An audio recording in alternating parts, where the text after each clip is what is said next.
Et salut c'est Noz, j'espère que tu vas bien, que tu passes une extrêmement bonne journée. Aujourd'hui on se retrouve pour mes achats manga du mois d'octobre, oui tout à fait. Un régal, un délire, un kiff total, j'en ai eu pour 250 euros, 300 euros, un truc comme ça. Je me suis fait plaisir, hein, très clairement je me suis fait plaisir, mais ça valait la peine parce que j'ai pris des auteurs qu'on m'a recommandé un nombre de fois incalculable, et aussi des licences légendaires, un petit peu sous le joug du sang, de la guerre, de l'horreur, de la dark fantasy, enfin de la folie. Franchement j'ai passé un mois, je vais sûrement me régaler. Avant de commencer de parler de tous mes achats, il faut que je te parle d'un truc qui va forcément t'intéresser. Récemment, j'ai découvert le travail d'un artiste qui s'appelle McNeely, qui fait des illustrations manga dans son propre délire, dans son propre design. J'ai regardé un petit peu son site internet McNeely Store. Je l'ai contacté pour qu'il m'envoie l'une de ses illustrations pour mettre dans mon décor qui est un petit peu triste pour l'instant. Et il a gentiment accepté, franchement ultra cool. Il m'a envoyé sa dernière création, Hisoka de Hunter x Hunter. Il est fabuleux. L'illustration est fabuleusement belle. C'est une dinguerie totale. C'est doré, ça reflète la lumière, c'est trop beau. Je vais l'encadrer pour la mettre derrière. Donc évidemment, je te mets le site de McNeely en description. Mais c'est pas tout, parce qu'il m'a aussi proposé de découvrir son nouveau projet qui s'appelle Vision, qui est un mélange entre l'artbook et le magazine, qui a pour thème l'apocalypse pour ce premier volume, mais qui sera différent pour les autres volumes. Ça pourra parler de mythologie, d'autres choses. Je vais te montrer le magazine quand même. Donc voilà, Vision. Là, il est voué à SNK et au thème de l'apocalypse. Donc dedans, t'as des articles SNK, Akira, Nausicaa, même de films Mad Max ou de jeux vidéo Zelda. L'objet est super beau. Je te mettrai en fin de vidéo des pages pour que tu vois un petit peu l'intérieur, parce que tout le design a été fait justement par McNeely, et je t'en reparlerai aussi pour mon bilan manga, un petit peu du contenu, de quoi ça parle, ce que j'ai trouvé cool, etc. En tout cas, énorme merci McNeely, je mets tous les liens en description, et n'hésitez pas à soutenir le projet de Vision, parce que c'est le genre de projet qu'il faut porter, parce qu'ils sont extraordinaires, ils ont de la valeur, et ça fait trop plaisir. Merci infiniment. Mais bref, passons à mes achats manga du mois, parce que c'est quand même le sujet de cette vidéo. Je vais commencer par te parler de mes réceptions, les différentes maisons d'édition, et je vais commencer par te parler d'Ototo, qui m'a envoyé les deux premiers tomes de Tower of God. Donc un manhwa webtoon,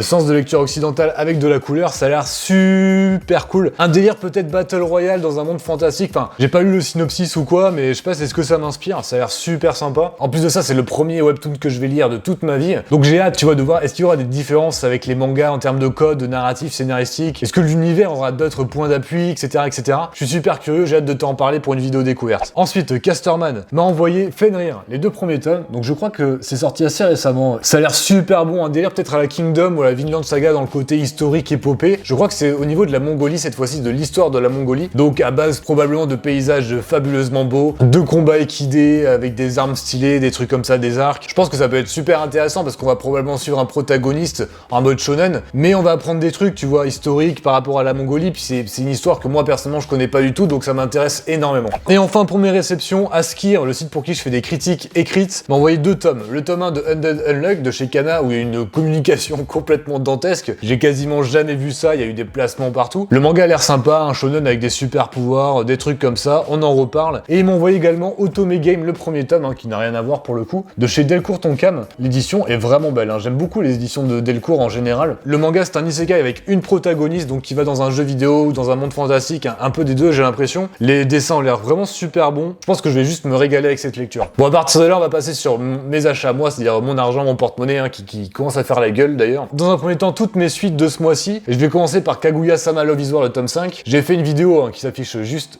là, voilà, ici. J'ai adoré ce manga, c'est trop bien. Des gags intelligents avec une intrigue romantique, un peu plus adulte que d'autres mangas comédie romantique, j'ai l'impression. J'ai trop kiffé. En plus, c'est un manga qui est vraiment apte à être suivi à la parution, c'est-à-dire tous les 2 mois, parce que, vu que c'est narré avec plein de gags, t'es pas obligé de te souvenir de tout ce qui s'est passé. Tu vois, tu lis ça en mode tranquille, chill, avec le smile, c'est super cool, c'est super bon, et t'as pas besoin de te prendre la tête avec ce qui s'est passé dans les anciens tomes et tout. Moi je suivrai la parution, je te recommande le manga, il est excellent. Évidemment, on n'est pas des bêtes, je me suis pris Jujutsu Kaisen le tome 11, je vais faire une review, c'est sûr, ce mois-ci sur le tome. C'est le deuxième tome avec l'arc Shibuya, donc le meilleur arc apparemment actuel de Jujutsu Kaisen, d'après les scans only. Je pense me régaler, sûrement des combats de fou, t'as Gojo qui est mis en avant et tout, enfin, je pense que ça va être incroyable, je vais me régaler à lire ce tome et je t'en parle dans la review plus précisément. Évidemment, je me suis pris Kingdom, le tome 17. Un seul tome ce mois-ci parce que c'est un arc. Ce tome 17, c'est un arc en tant que tel. C'est-à-dire que ça va être un arc transitoire, j'imagine, un truc assez court. Et donc, je voulais pas commencer un nouvel arc avec un deuxième tome. En plus, j'avais pris 3 tomes le mois précédent, donc c'est parfait. Je me suis pris Demon Slayer, le tome 19, aussi assez logique. Le tome a eu pas mal de retard, je crois, il devait sortir avant. J'ai hâte de le lire et de te faire une review, pareil que pour Jujutsu, t'en parler. Alors par contre, on arrive vite à la fin, tu vois, de Demon Slayer, et j'ai un peu peur que ça soit un peu trop ligne droite, tu vois, ou ça soit un peu trop codifié en termes les combats qui arrivent, qui s'enchaînent et puis fin, tu vois. J'ai un peu peur de ça sur Demon Slayer parce que ça va super vite sur la fin, puis la narration du manga est comme ça aussi, tu vois, c'est une narration où il y a peu de surprises, c'est surtout le protagoniste qui évolue à travers un univers de démons et de piliers, de combats. Donc à voir, dans tous les cas, je me suis régalé jusqu'ici, donc je kiffe le manga, mais j'aimerais bien une fin un petit peu explosive, tu vois, avec des surprises, des retournements de situation, quelque chose comme ça. Ensuite, je me suis pris le tome 8 de Fullmetal Alchemist parce que j'ai pas pu le prendre le mois dernier. La cover est magnifique, l'édition de toute manière est assez incroyable de chez Kurokawa, franchement c'est une des plus belles éditions, je crois que j'ai, voilà, t'as l'édition colossale de l'Attaque des Titans et l'édition perfecte de Dragon Ball, mais celle-là je la trouve particulièrement belle. Kurokawa fait un travail magnifique, je me souviens pas trop du tome 7, va peut-être falloir que je remette un œil dessus, mais c'est toujours un plaisir de lire Fullmetal Alchemist, on s'approche rapidement des 15 tomes prévus pour cette édition perfecte, un régal, très content. Et enfin, forcément, Dragon Ball, le tome 16 que j'ai pris, avec Vegeta en cover, super belle cover, Dragon Ball, c'est un bon manga, on enchaîne, hein, je vais pas parler de 10 ans dessus, ça ne sert à rien. Ok, à partir de là, on va passer sur les licences, les nouvelles licences, c'est le marathon, et surtout les licences qui représentent ce que je te disais au début, la guerre, le sang, le gore, le côté plus adulte, tu vois, des licences légendaires. J'avais tellement hâte de te présenter tout ça. Je vais commencer logiquement par Kaiju Number 8, par Kazé, qui a fait énormément de bruit à sa sortie, je crois. Le tome 1 qui s'est le plus vendu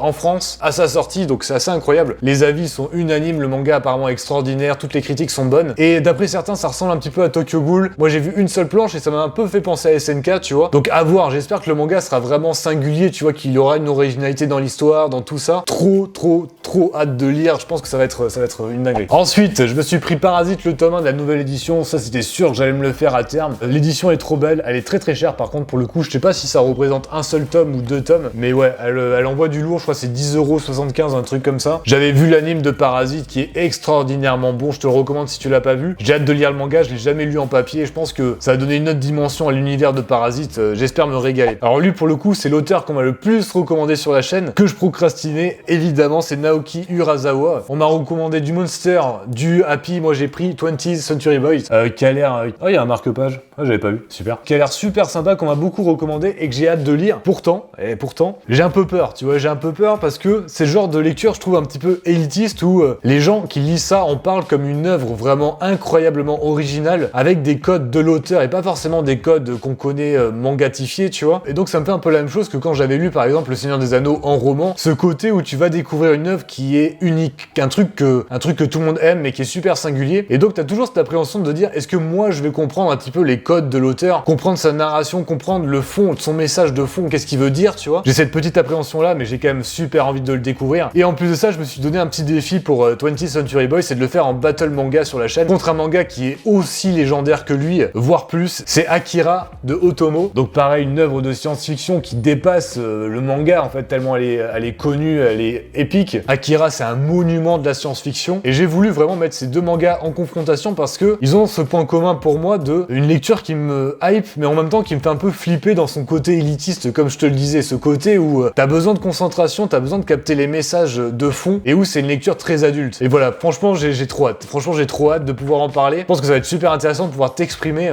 qu'est-ce que je comprends du manga, comment je le comprends et tout. Ça va être trop intéressant, je pense. Ensuite, pour rester avec des auteurs de légende, celui-ci, il est connu notamment très récemment grâce à ses rééditions. C'est Junji Ito, le maître de l'horreur. Je me suis pris les 2 one-shots que Mangetsu a sorti récemment. Sensor et Tommy. Tommy, c'est un espèce de pavé, laisse tomber. C'est des one-shots d'horreur, donc je pense que ça va être vraiment cool. Un petit peu comme Akira ou 20th Century Boys. Je suis un petit peu, tu vois, j'ai un peu peur de pas comprendre ce que veut dire l'auteur, de pas comprendre son univers. Et en te parlant de ça, il faut absolument que je te parle de l'édition de Mangetsu, qui est fabuleuse. Hein. C'est du carton, c'est pas le truc que je préfère en général, mais elle est fabuleuse, ça fait vraiment objet collector de collection, tu vois, à mettre dans la mangatech. Ils ont bien pensé à la bonne hauteur pour mettre les tomes à côté. J'ai hâte de découvrir ces deux œuvres. Et enfin, le marathon, qui va être différent des mois précédents, parce que c'est un marathon que je fais par arc et pas un marathon depuis le départ, tu vois. C'est un autre auteur de génie, c'est Miura. J'avais envie de me faire le deuxième arc de Berserk, c'est-à-dire l'âge d'or, du tome 4 au tome 14. Donc ça fait pas mal de tomes hein, quand même, il y a du contenu. Je procrastinais pareil ce marathon parce que d'un côté j'avais grave envie de découvrir l'âge d'or que j'avais déjà vu en film, mais bon voilà, en papier c'est toujours très différent. Mais d'un autre côté, comme tu le sais, Miura est décédé, donc il y aura probablement jamais de fin à Berserk, et j'avais pas spécialement envie de m'automutiler en me mettant dans l'œuvre à fond pour derrière ne pas avoir mort de faim, tu vois. Mais en y réfléchissant, je me suis dit, culturellement parlant, il fallait que je découvre Berserk jusqu'au dernier tome. Donc c'est ce que je vais faire avec ce premier marathon. En tout cas, j'ai hâte, hein, j'ai trop hâte de redécouvrir l'âge d'or en manga, ça va être le feu. Bref, j'espère que t'as apprécié la vidéo, que t'as passé un bon moment, que t'es hypé par les futures vidéos qui vont arriver ce mois-ci. Il y a du contenu assez lourd, je trouve. Je te mets comme prévu des images de vision en fin de vidéo. Moi, je te dis à très bientôt. N'hésite pas à t'abonner, à liker, à commenter. Bye.